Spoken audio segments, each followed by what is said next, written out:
Magandang araw sa inyong lahat. Yun. Ako si John Daniel. At ako si Gabriel Danyusos. At ako si Lloyd Mark Monte. At ako si John Cagulada. At kami ang ikapitong pangkat. At ngayon, papasok kami sa basketball court gym ng Crystal Lake College at naghahanap ng may interview. Ngayon, nandito kami sa loob ng basketball gym at nakahanap na ako ng dalawang estudyante mula sa Crystal Lake College at magbibigay ako ng tanong na ibinigay ni Ma'am Almira Paluga. At ito ang mga katanungan. Sa iyong sariling opinion, ano-ano ang impluwensya ng internet at social media sa lipunan, lalo na sa pakikipag-ugnayan? Bigay ng tatlo. So maraming impluwensya ang social media o internet sa ating lipunan. Ang una ay komunikasyon, kung saan pwede kang makikipag-komunikasyon sa malayong lugar. Lalo na sa iyong mga mahal sa buhay na nakatira sa abroad or sa iba pang lugar. Pangalawa ay nakakabigay ito ng kaalaman sa atin, lalo na kapag merong mga balita. Dahil sa social media, pwede tayong makakuha ng impormasyon at makatulong sa atin upang madagdagan pa ang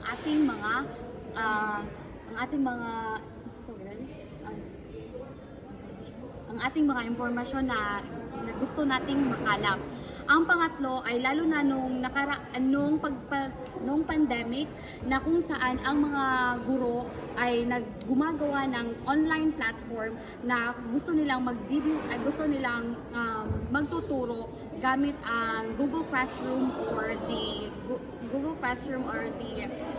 Gmeet. Dahil dyan, nakakatulong ito kahit sa ang larangan na kung saan ang mga guro ay bibigay ng mga gawain sa mga mag-aaral kahit na komplikado ang sitwasyon. Para sa akin ay tatlo, diba? Pinalawak, pinatipid at pinadali ng social media o internet ang pagbabahagi ng impormasyon sa kahit nasa malayong lugar o kahit saang lupalop ng Pilipinas. At gusto lang namin sabihin na sana gamitin natin ng maayos ang social media at sa paglaganap ng mga impormasyon na dapat ay totoo at hindi fake news. So, maraming salamat sa mga sagot. At ito ang pangalawang tanong. Ano kaya sa tingin mo ang dahilan bakit namumumali ang individual, lalo na sa kabataan, sa paggamit ng internet? Nahuhumaling ang mga kabataan lalo na kapag sila ay bored in English, na kung saan ang paggamit ng internet ay nagbibigay sa kanila ng entertainment or kasiyahan. At isa na ron ay sa paglalaro ng online games like Dota, ML, na kung saan minsan nagbibigay ito ng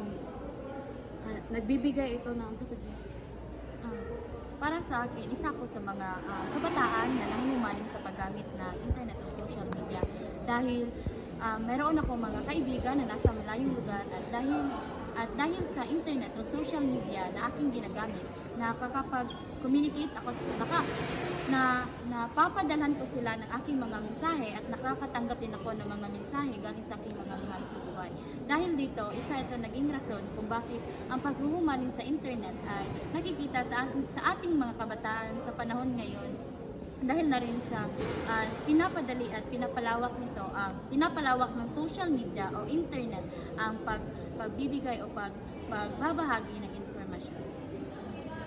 Yun lang. Salamat po. At ito yung panghuling tanong.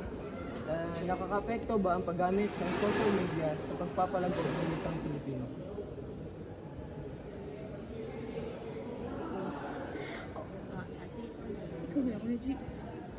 Pero para sa akin, oo, nakakaapekto ang paggamit ng social media sa paglaganap ng wikang Filipino dahil isa itong paraan o instrumento na upang ibahagi ang ating mga kaalaman o mga impormasyon na napapatungkol sa wikang Filipino.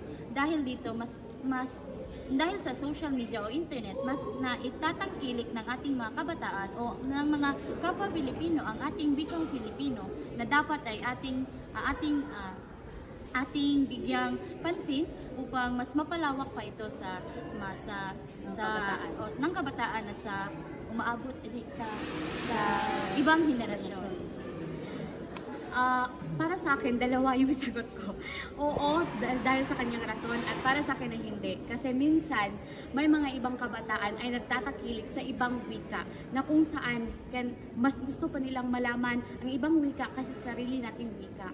Pero para sa akin, dapat tayong mga Pilipino, dapat nating pagtuunan ng pansin ang wikang Pilipino kaysa sa wika ng ibang bansa. Wika mo, Wika mo, wika ko, wika nating mga Pilipino, wikang Pilipino. Salamat po mga binibini. Salamat. Sa pangaraw-araw na pamumuhay, maraming naidudulot ang makabagong teknolohiya sa panahon ito. Ang social media ang naging produkto ng makabagong panahon.